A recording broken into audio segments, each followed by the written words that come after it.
আসসালামু আলাইকুম। আমার নাম মোহাম্মদ শামীম। আমি আছি ফরিদপুর থেকে সদরপুর থানা।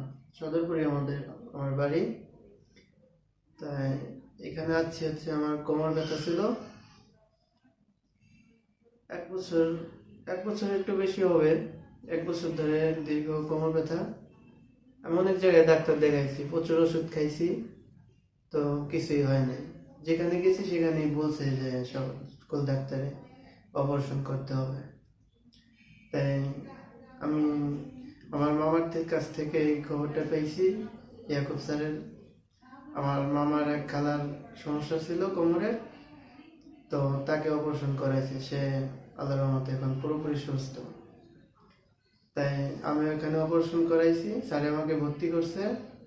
অপারেশন করার পর আজকে 5 দিন, আলহামদুলিল্লাহ আল্লাহর রহমতে অনেক সুস্থ আমি। তাই স্যারে আজকে আমাকে ছুটি দেবে, আমি বাড়ি যেতে পারবো।